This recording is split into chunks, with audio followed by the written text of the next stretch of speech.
All right, so just as we're getting into the Purim spirit, yes,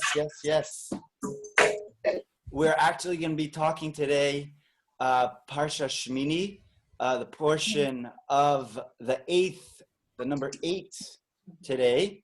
That it's not the 8th portion, but it's the Parsha of the Shemini talks about the 8th day, the level 8. We're going to be speaking about wine. We're going to be speaking about what happened, what is wine based on the teachings of the Zohar and Kabbalah. And I'll just give you a prelude before we look into the text of the Zohar. So the prelude is as follows. So it says on the 8th day that the Mishkan, that the tabernacle was consecrated. And the 7 days prior to that, there was a whole ceremony that every day the Kohanim kind of like got dressed up. Moshe got dressed up, Aaron got dressed up, and they all did, the service of the temple. On the 8th day, it was the actual consecration of the temple. And it was the first day of the month of Nisan. And the first day of the month of Nisan, it says fire came down from heaven. And the Jewish people celebrated by the fact that finally the tabernacle was built. This, they were yearning for this for so long. They were yearning for this essentially since they came out from Egypt. And when they stood there on Mount Sinai, like we said last time, we said they stood on Mount Sinai. Essentially what happened, they had these amazing realizations. And when did these realizations actually become, they came down concretely? They came down concretely when the tabernacle was built. So they had this amazing experience. When they walked into the tabernacle, it wasn't just an experience of, walking into, let's say, a synagogue or walking into a majestic place, but it was a spiritual experience. It was around, surround sound and surround. It was like an all-around experience that was happening when the tabernacle was built. So now it's talking about the 8th day, and the 8th day finally was the day. So you could just imagine the people all around. They're all excited. And who goes into the tabernacle? So who goes into the tabernacle? It's actually the 2 children of Aaron. The 2 children of Aaron were called Nadav and Avihu. And they walked into the tabernacle, but they were the text tells us that they were actually intoxicated with wine. They were intoxicated with wine, and they went into this amazing, sublime, holy place, which it's really just the touch of God, and it's like almost like the kiss of God. And at that point, there can't be any feeling of the self, which is how it's perceived by our sages. And it says that fire came down from heaven, and it actually took the lives of these 2 great people, of Nadav and Avihu, the children of Aaron.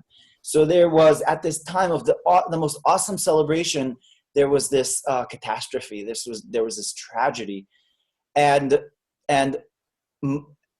Moshe is told, don't mix tragedy now with joy.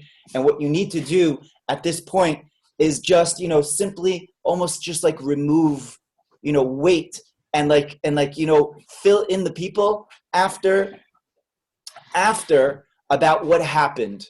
Just don't mix happiness with sadness at this point, which is what happened. They continued the celebration, but then afterwards they removed the bodies of the deceased Nadav and Avihu, and they were obviously buried. And on that it says that Aaron was silent. And the next portion in the Torah, it says that God commands Aaron that the priests, that the Kohanim may not go into the tabernacle drinking wine.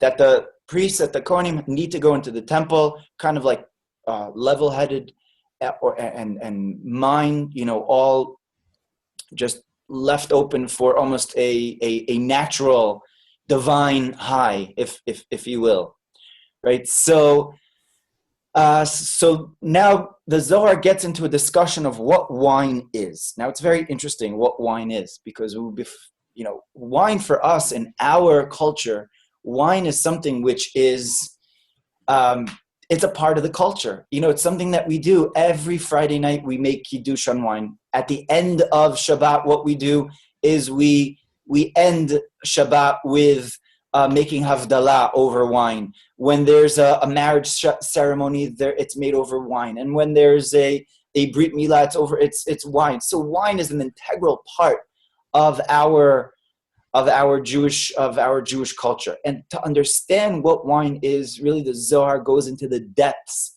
of the Kabbalistic depths of what wine symbolizes. So I'm not just speaking about wine because it relates to the Parsha, but because we're still in the month of Adar, and we've just completed the most beautiful holiday of Purim, which is celebrated actually by drinking wine partially, and by having a festive meal which involves the consumption of wine, and also has to do with Purim obviously is reading the Megillah and giving gifts to our friends and giving charity to the poor. So all these four elements have to do with bringing people together, and wine has this power of bringing people together, and this is what we're going to be touching upon tonight and we're going to be looking into the text of the Zohar. So let's have a look. So I'm going to share my screen with you right now, and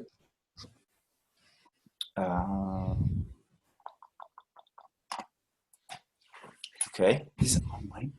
Yeah. Whoa, cool. Yeah. And I am going to share the text with you. Anybody that would like to have a look over here. Here we go.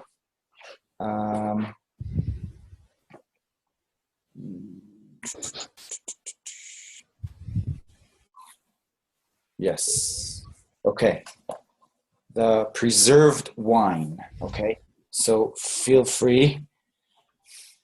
Okay, here we go. So I'm going to give you a synopsis. Okay, the synopsis is we learn from Rabbi Yitzchak, okay, which is one of the students of Rabbi Shimon Bar Yochai. He's buried actually right near Rabbi Shimon Bar Yochai in Meron, Rabbi Yitzchak, that the wine of the below depends on the wine above.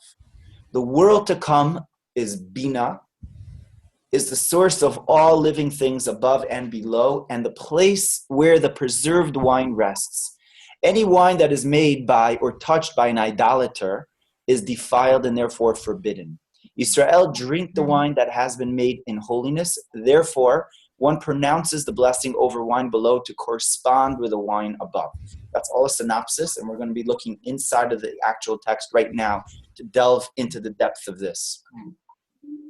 Okay, here we go. I'm going to read in English and perhaps some words in the Aramaic actual text from the Zohar. Rabbi Yitzchak said, those that did eat the fat of their sacrifices and drank the wine of their offering. And this is a verse from Devarim, from the book of Devarim, and he says those, and it refers to idolaters, and it says that they eat the fat of their sacrifice and drink the wine of their offerings. And he says, happy are Yisrael who are holy, as the Holy One, blessed be He, desires to sanctify them. Come and behold, all the life of the world that the holy children of Israel inherit is derived from the world to come, which is Bina. For it is the source of all things below, all living things, beings above and below, and the place where the preserved wine rests, namely the left column of Bina, from which life and holiness issues out to all. Okay, so let's pause over here for a second, and let's understand this. So when we speak about Bina, Bina is translated as understanding, but it could also be the level of intuition. And Bina is associated with the level of not just understanding, but intuition. Okay, so what is the difference between intuition and understanding? And by this, we'll really understand perhaps what Bina is. So the word Bina means to build. That's what Bina means, to build. Now, when we talk about building cognitively, intellectually, so we have two levels of building. We have the level of building which we could take an intellectual concept and understand it, and that is building something. I could expound upon a concept, and that is intellectually understanding it. Or I could understand it by getting a sort of a shortcut to understanding it. And that shortcut is intuition. So intuition is not something that is intellectual, but it is a part of the intellectual. But where does it really stem from, intuition? We had to ask ourselves, where does intuition really come from? So it comes from the level which is above knowledge. It's metacognition. It's the consciousness. It's the super consciousness, which is where, according to the Zohar, according to Kabbalah, where Bina stems from. Bina, it says, is more essentially connected to the realm of Keter, of crown, than any other one of the faculties that we have. We know we have three intellectual faculties, and they are Chokhmah. Chokhmah is intelligence. And then we have Bina, and then we have understanding, and then we have Da'at. Da'at is wisdom. So first we have intelligence. So intelligence is something that the Zohar says does stem from crown level, and it stems from the above nature. But intelligence is something which is fleeting. I could have intelligence, but if I don't do anything with it, nothing is going to happen. A lot of people have amazing ideas, but if they don't put it into practice, nothing happens. So that's where understanding, that's where Bina comes in. Bina is actually taking the Chokhmah and is making it real. Now, intuition is really that. Intuition is something which is, it's something which is intellectual, but yet it's not. So it's a higher level of understanding than a usual the usual faculty of Bina. It's something which is more associated, which is, we could say, even more purely associated with the metacognition, with Keter, with crown. Now, what the Zohar is telling over here, if anybody has a comment or question, please feel free to share it. Or yes, I'm sorry. I don't have a comment.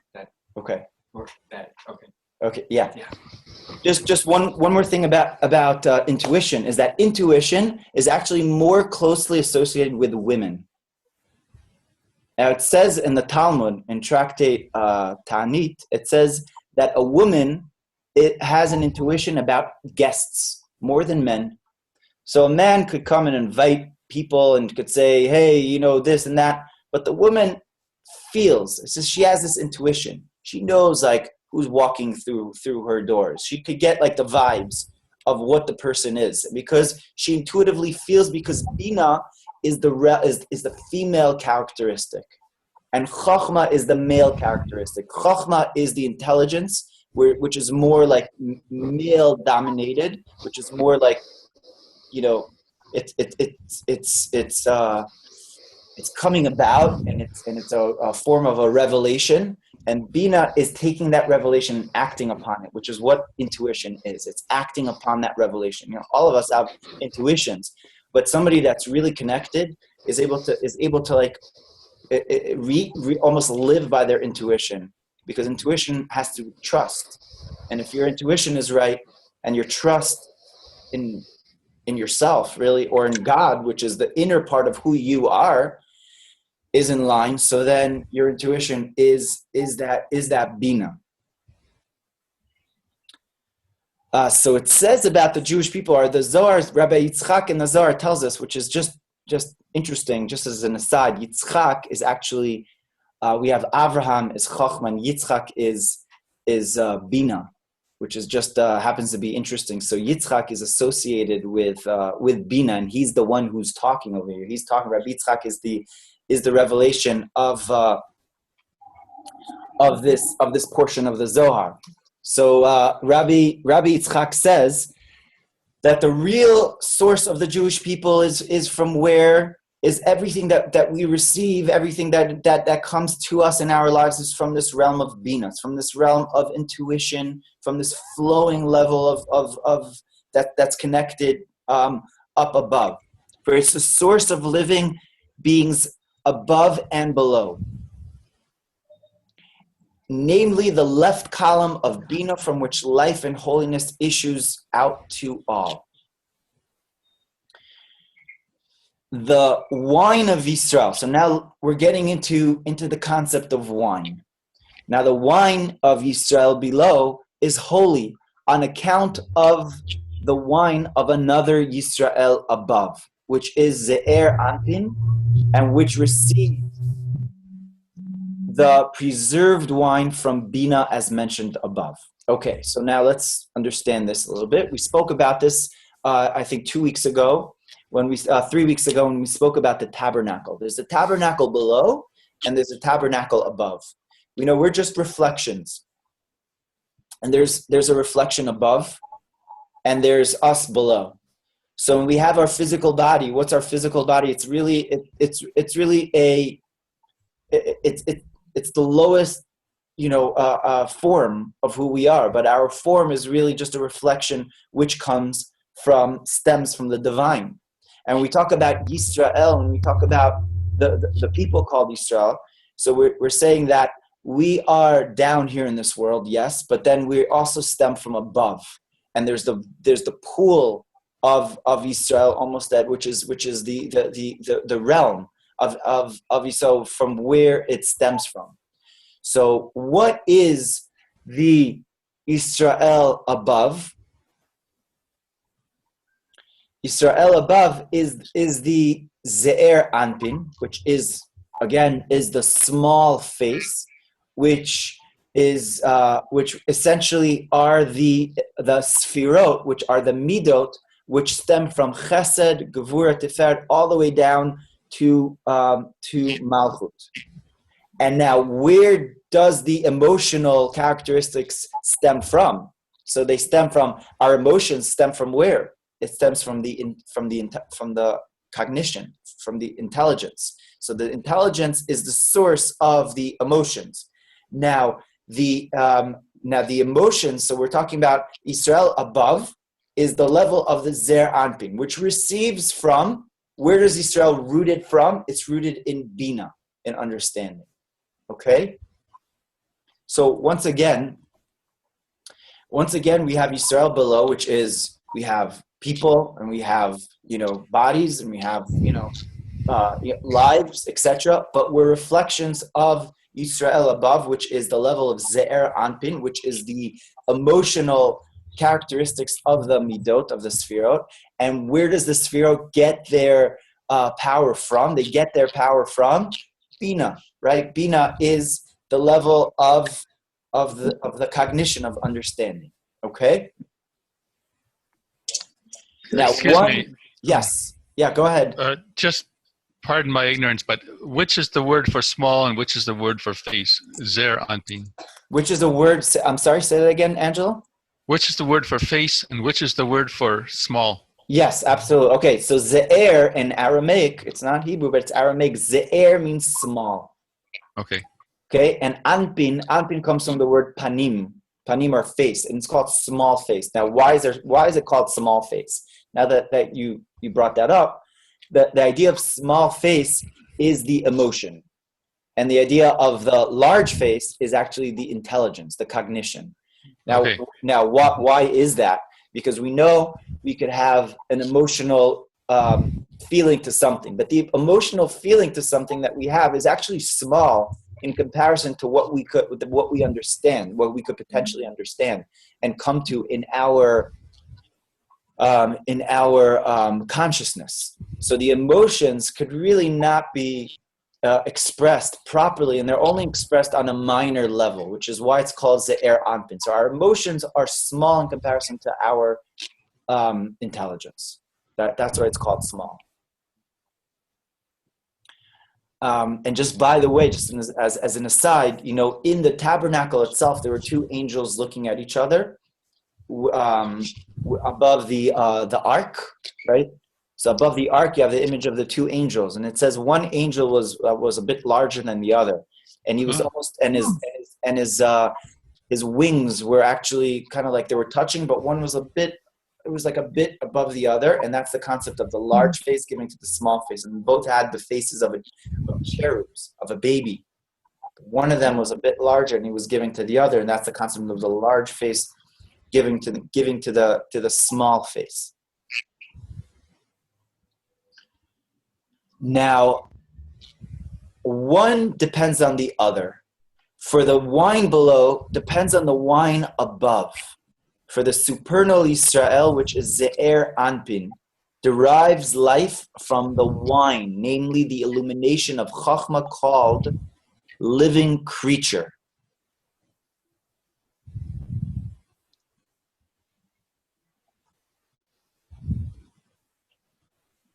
Therefore, let us finish this paragraph and we'll go back to that. Yes, Vivian? No, because one time I saw your face frozen, so maybe it's the connection from the internet. Okay, I was thinking you stopped. Okay, we're connected. Awesome. Okay, so therefore it is called the tree of life, namely a tree taken from a place called life, from which life comes forth. Therefore they bless the Holy One, blessed be He, with wine, for the wine of Israel below is as the wine above. Now, let's just understand this, because all of a sudden Chachma is now in the picture. We were just talking about Bina. Bina is rooted in a very high place, and that's the root of the Ze'er Anpin is through the Bina.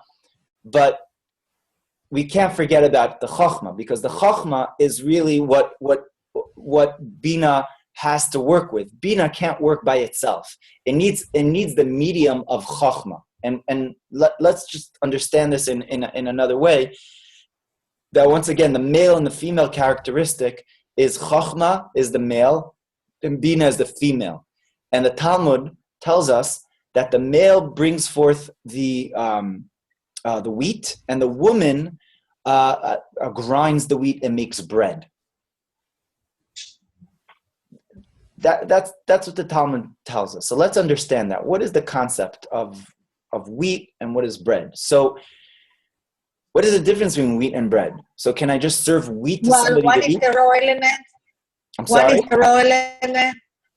And then the women form the thing. I mean, they just create something, with the seeds or whatever it is, She created, she finalized, Exactly. And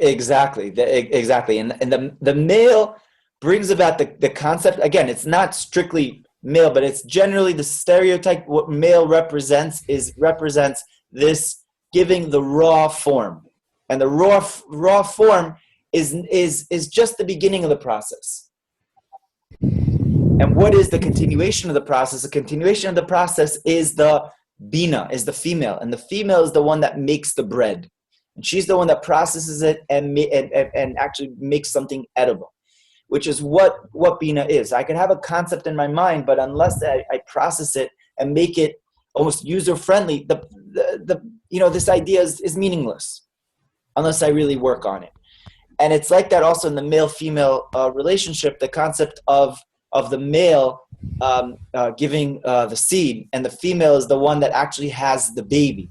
And after 9 months is where life actually comes forth. Is through the female, right?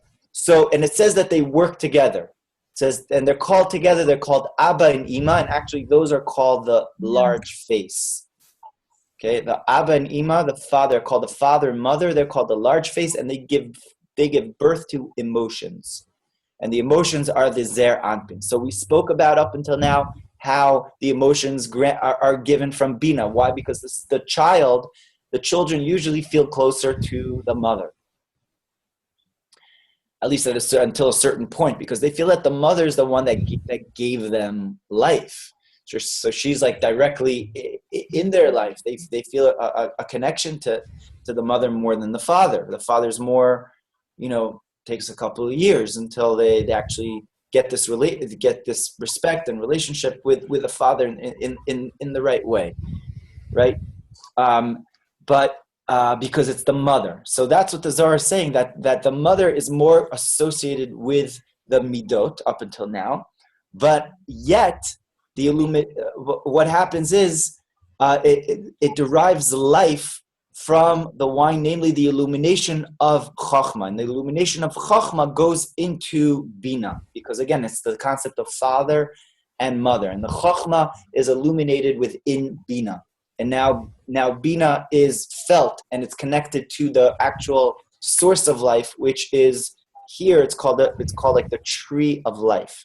The tree of life is this combination of Chachma together within Bina, and that is life, right? Because just like you can't have just a male giving forth life or a female giving forth life, it has to be that combination of the two, and therefore it's called the tree of life.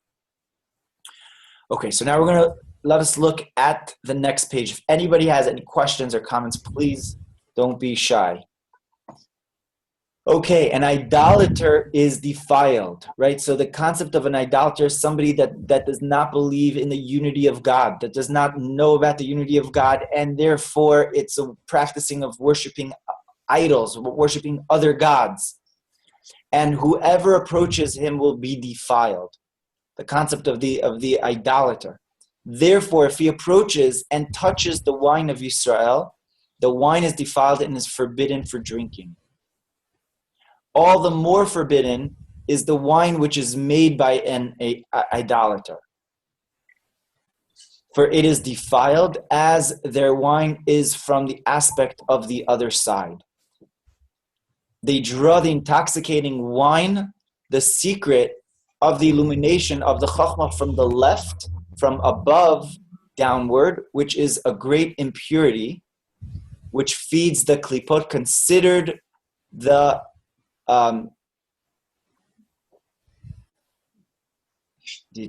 treatise of gold. Now I'm going to look at that in Hebrew.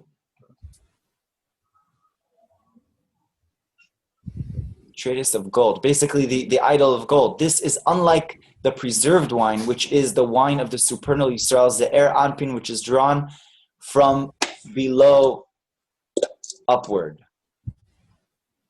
Now, the concept of the idolater is we have powers on the side of holiness as well as the side of impurity. And from the side of holiness, there's a channel which is received from above to below, but as well as below to above. Now, the idolater is one that draws, that almost usurps and takes from this level of intoxication, because really, if that's what wine is intoxicating, and the fruit, the grapes, and after they're made into wine, are not regular fruits. I mean, according to the Talmud, actually the tree of life was the vine. So it's interesting because we think, what is the tree of life? The tree of life was the apple. That's what we think of Eve. She's picking the apple and everything. But according to the Talmud, it was actually the grape. Why? Because they ate from it and then their eyes were opened up. And what makes your eyes open up, right? It's the grape, which could be made into wine, which could be made into, all of a sudden you're opened up. You open up yourself to another understanding, to a deeper understanding. And therefore the grape is a very powerful fruit. And what the other side does is that it draws the power of the grape, draws the power of the fruit and brings it down and utilizes it for what idolatry is used for, and therefore makes it defiled.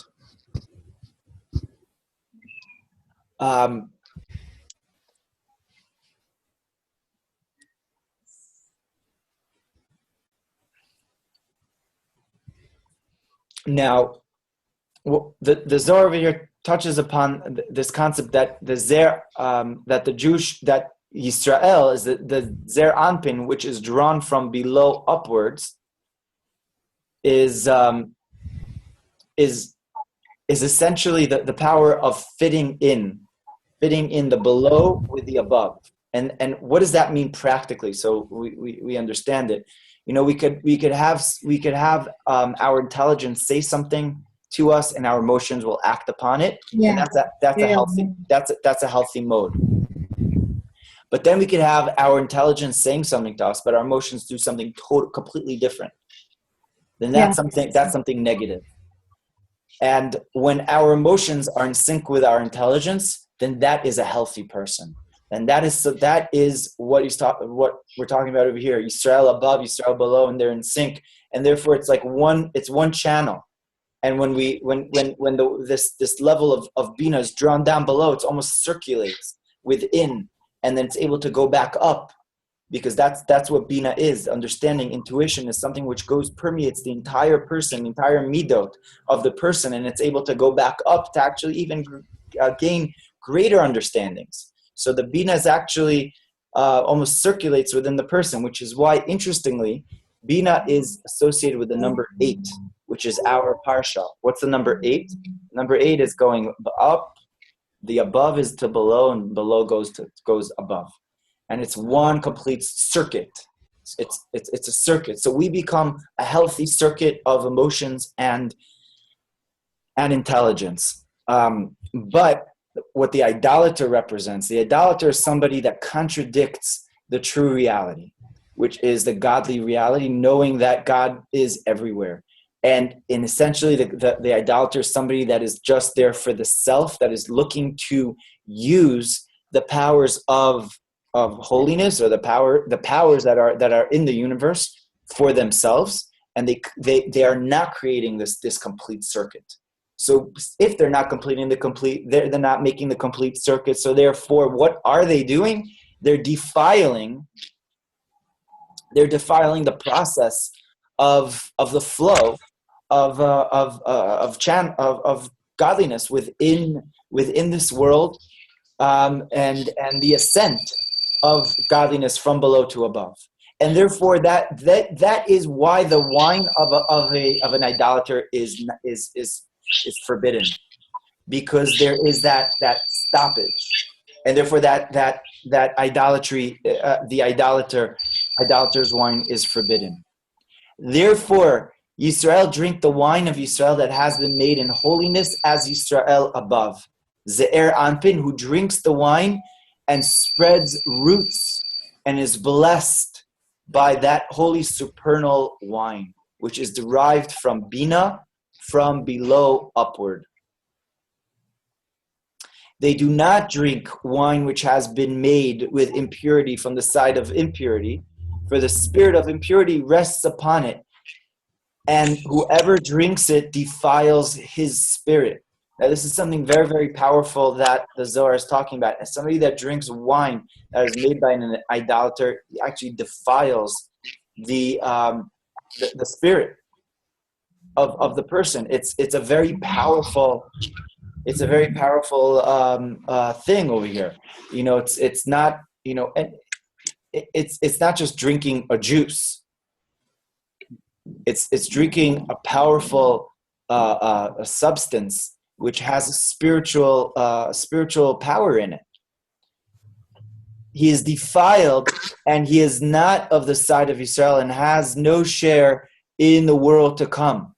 For in the world to come, which is Bina, lies the preserved wine, which is derived from below upwards, as was mentioned. Now, this is a concept of the preserved wine. There's this very deep concept which is brought in the Midrash, in the Talmud, which we know that in the world to come, when Mashiach will be here. So Mashiach, by the way, is associated with the number 8. That's what Mashiach means. Mashiach is actually the word for Mashiach is Mashuach, which has oil. Mashuach means he has oil. And how do we say oil in Hebrew? We say oil is shemen. Shemen is spelled Shin Mem Nun, which is the same letters as Shmona, as 8, which is why, by the way, on Hanukkah we light eight candles, because it represents the above nature. And we light specifically with oil because oil represents the above nature. So Mashiach comes. Mashiach is the anointed one. So then there's going to be a tremendous meal. But one of the things that's going to be served at this meal is the preserved wine. Now it's like a very obscure, what is this? It's called Yain HaMishumar, the preserved wine. And this preserved wine, the Zohar tells us, is the preserved wine from the level of Bina itself. So it's going to be in excuse me. So it's going to be a very exclusive wine. I would definitely like to get a couple of bottles of those. I mean, I don't know what they would go for, but they would go for infinity, right? So. Yeah. So the number 8 over there, that's the preserved one, which is derived from below upward, as was mentioned. Therefore, the Holy Israel must guard this more than anything else. Listen to what the Zohar is saying. The drinking of wine is so important. He says you should guard this more than anything else. That's a pretty powerful word, since it is attached to the place of the world to come, as mentioned above. So by eating, let's say, other foods, let's say non-kosher foods, or eating other, let's say in the land of Israel, there's all types of laws of what kind of fruit we could eat. That's pretty powerful, but it's not spoken about like it's spoken about over here regarding wine. Regarding wine, it says we should be careful about drinking a wine made by Yisrael more than anything else, since it is attached to the place of the world to come, as mentioned above.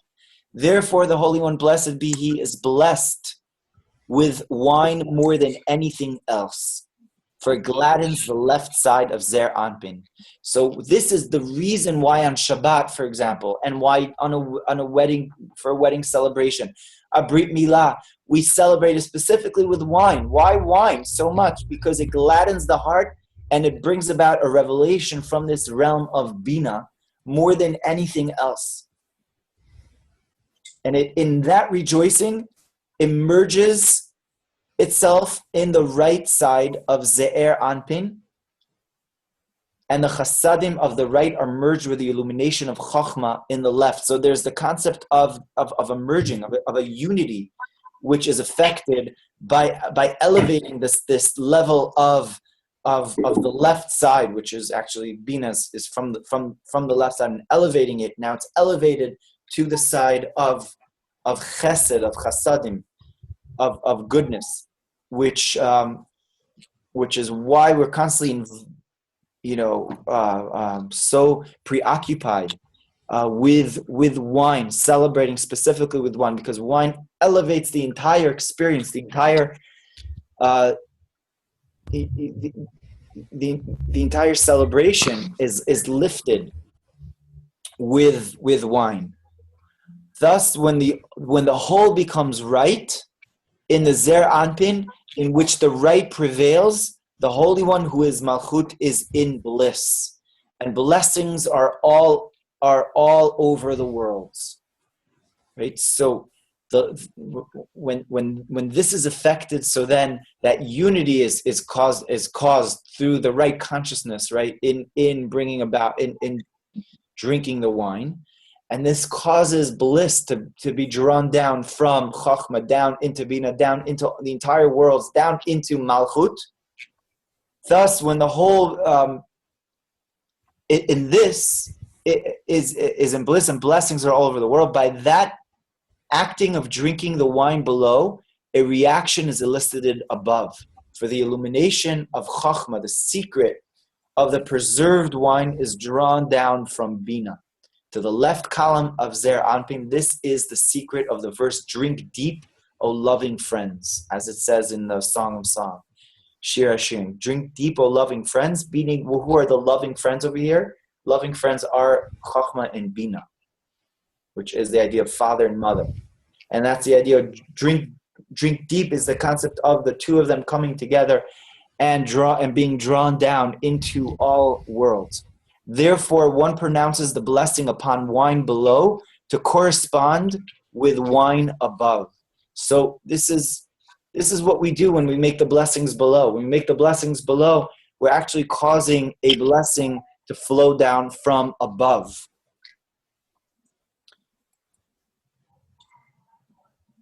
Therefore, because the wine is preserved above, in Bina, it should be kept from the touch of a stranger below. And by keeping it so, Israel become holy. He from the side of impurity who defiles it below will be defiled in this world. And he will have no share in the world to come. So it's a very powerful words that drinking the wine which was defiled is so serious that it causes the person to be held back from the world to come. Which is, what is the world to come? The world to come is Bina. The place where the preserved wine rests. The world to come is that depth of Bina over there. Since he does not care for the wine below, he is not cared for in the world to come. He defiles the wine, therefore he will be defiled in that world and will have no share in the world to come. Happy are Yisrael who sanctify themselves with the supernal holiness, keep whatever should be kept, and sanctify the king with a supernal keeping. Happy are they in this world and in the world to come. So that is the portion over here of the Zohar. And when you finish, I will ask, okay? You let me know. Yeah, let me just once again, let me just sum up this piece over here. Okay? So so over here, this concept of the wine, okay? Now the wine is so powerful that if we don't have the right consciousness for the wine, first of all, when we don't realize what wine is, so it also has an effect of almost, in a sense, defiling ourselves. This is something which I'm saying. It's not something that the Zohar is saying, okay? But if we don't have the right consciousness, so then it's not something which really has the proper spiritual effect of what wine is. But when we do realize where wine stems from, which is the world of Bina, it's the world to come. So then that causes the spirituality of the world to come to actually rest down below in a almost like a divine revelation. Now the power the wine which is defiled, right? So then that wine, it says that a person that drinks from that wine, he is not part of the next world. That's how intense that is. That's how serious it is. That wine, which is not made by Yisrael, right, has the power to actually hold back the person's soul and cause them to not be properly elevated to the realm of Bina, which is that aspect of wine. So we're hearing such strong warnings, and almost like blessings for the ability to use wine properly, but for the lack of using wine properly and drinking from a idolater, it's something which is extremely, extremely powerful. So, Vivian, you had a question. No? Yeah? Can I ask? Sure, go ahead. Okay, I didn't know. Two things, because it's a very special Parsha concerning two things. First of all, on Purim, what happened with people like me that I don't drink? I don't drink, so I never take wine, even, for a kiddush it could be, but I didn't drink any wine. That's one thing. I wanted to ask you, because it's part of the feast or the Seuda. The other thing is concerning Shemini. What is the idea exactly of, what do you think, the idea, what happened with the two sons of Aaron? I have different versions, but I wanted to listen your part concerning this Parsha. What is your idea? They took wine, they became drunk. Which was their intention? And it was just closeness. And if they know that they cannot come wherever they want, what is exactly, Right. what happened?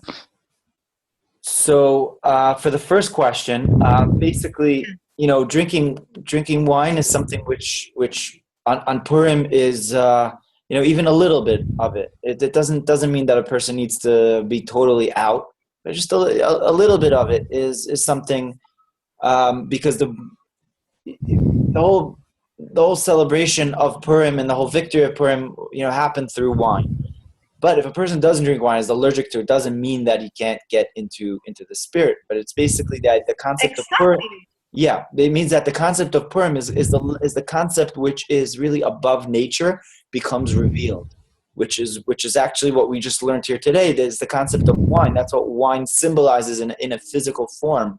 But wine could also be within us. The concept of wine, which is the concept of Absolutely. Why? In my shul, in BRS, the rabbi doesn't want, get involved with any alcohol. He always says that, because, and I agree, you have to be happy, because of what it is, that's my idea, and that's what's generally explained. Exactly, which actually brings us to the second question, okay? Yeah. Because what could happen is that people could overdo it. And it says like this. It says when a wine comes in, secrets come out.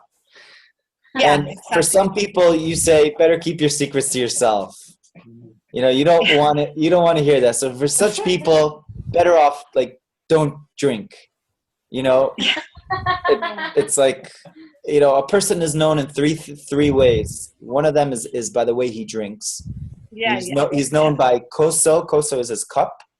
By kiso, by his pocket, and by kaso. So it all has the same kind of like word. So kaso is his anger.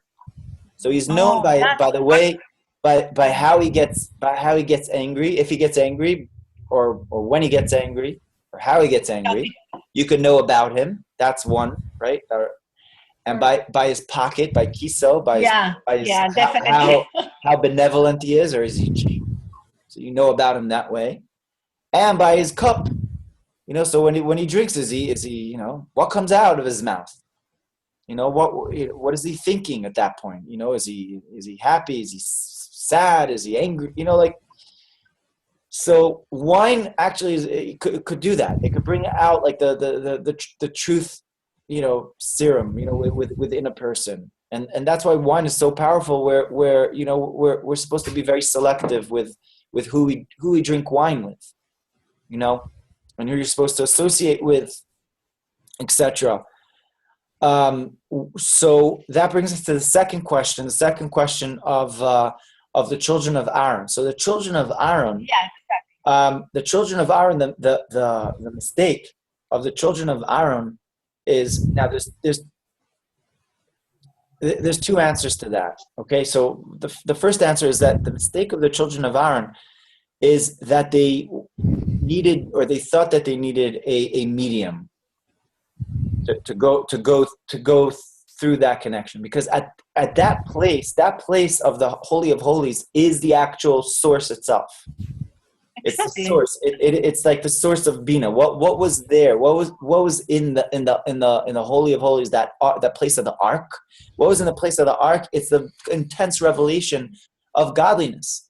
So why do you need to bring yourself to a place of elevation to that realm, where if you just walk in, that's the actual realm? So it's defeating the purpose. So that is I think that's the answer to the question. And there's another answer that's given. It's the answer that's given. It's given by the Or HaChaim. Or HaChaim, his name is Rabbi Chaim Ben Akar, who is a great, one of the great commentators, one of the very, very great Kabbalists. And he writes that what it means is that when they drink wine, it means that they were so in love and they were so drunk with their love for God that their souls expired. That it's not that he didn't look at it as so much as a punishment, but as how their love for God was so intense, was so powerful, that their souls left them.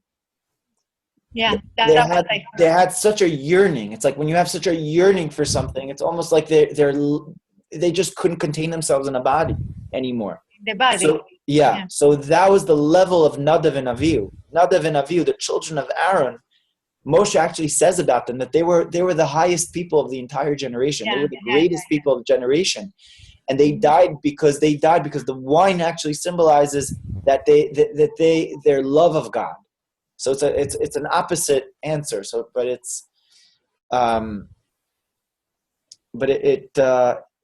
it relates to, to wine. How wine actually, not on the physical level, but on the spiritual level, what it represents.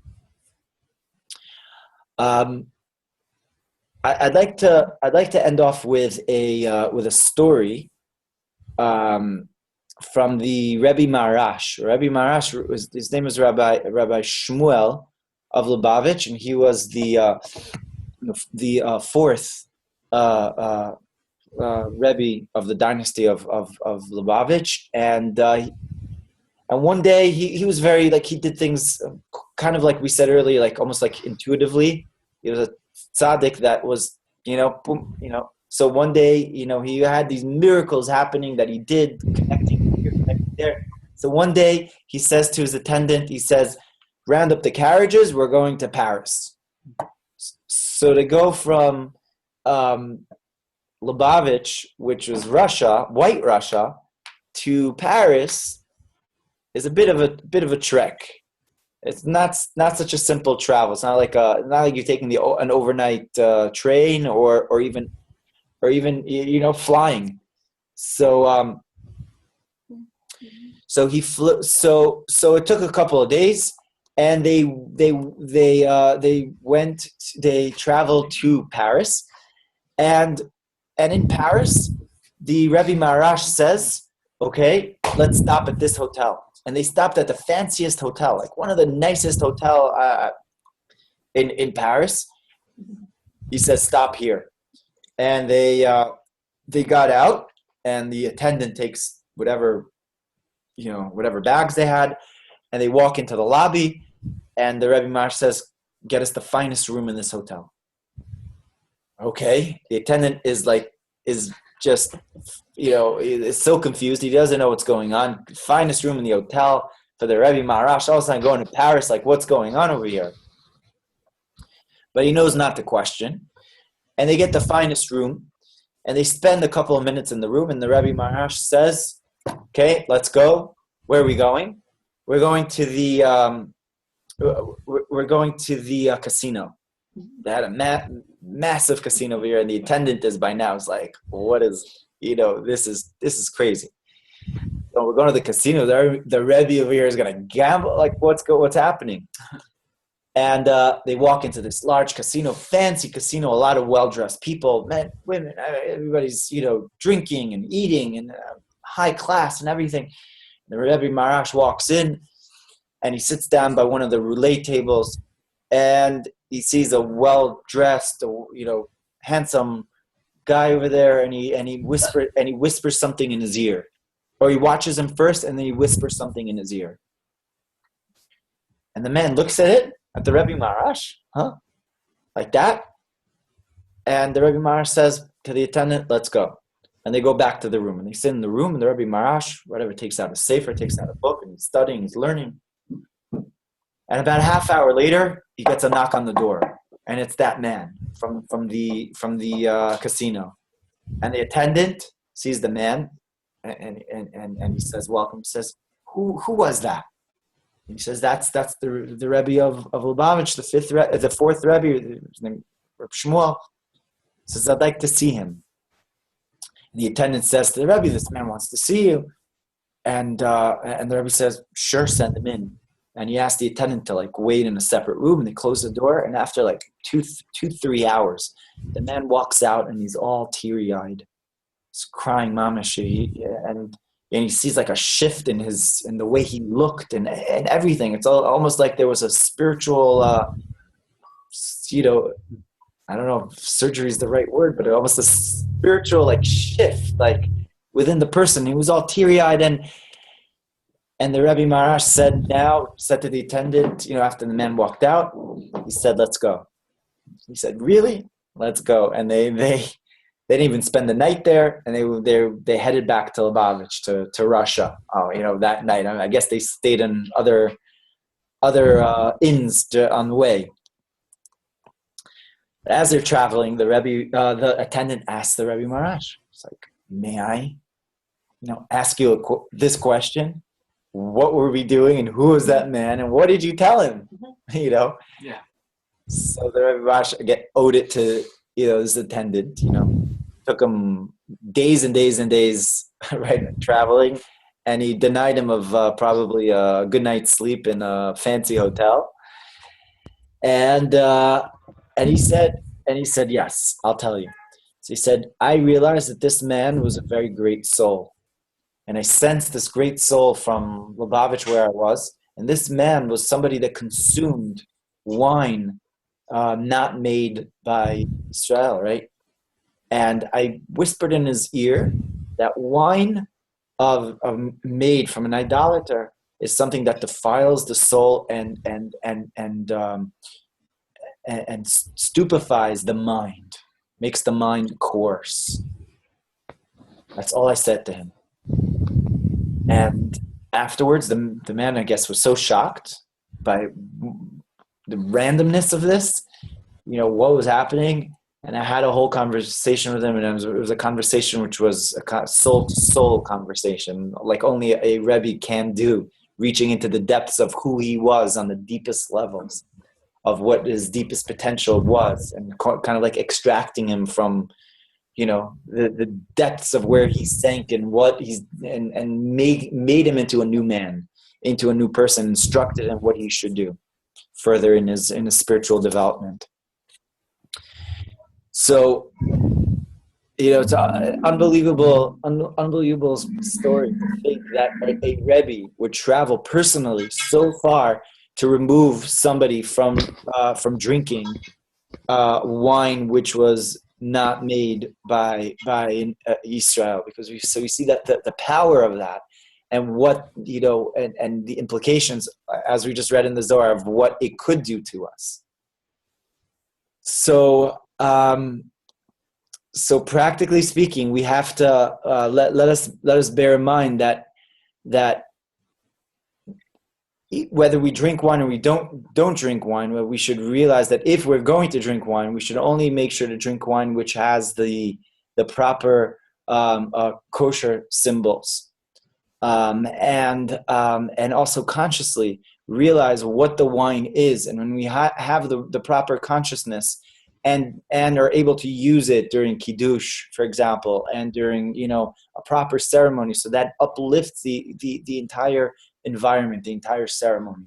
And it has the power, as the Zohar says, to connect us with Bina, with a level of above nature, and is able to draw down a tremendous amount of blessings into our lives. So may we only see revealed blessings in our lives, and may we be connected to the number 8 within us, and which is the level of intuition, and may our intuition be honed and be connected to the source properly. May our emotions be in sync with our knowledge, and act as Israel below and Israel above, and be able to actually taste from that wine of the preserved wine of the world to come. May we be able to taste it on all levels, and all the way to the physical level of tasting the actual wine of it's called the yain hamishumar, the yain which is kept for the world to come, together with the entire lavish meal, together with everybody that comes together in that meal, which is the meal of Mashiach, which is the meal above nature, bringing down kindness and goodness to the entire world. Amen. And bringing the world elevated to its perfection. So in the merit of Rabbi Shimon Bar Yochai, may all of our lives be full of joy and laughter and content, and lots of wine. So l'chaim only in gladness and joy, and may we share the Purim, which is the above nature miracle, into the entire year. And so I'd like to wish everybody Shabbat Shalom. Shabbat Shalom, Rabbi. All the best, and any blessings or any comments?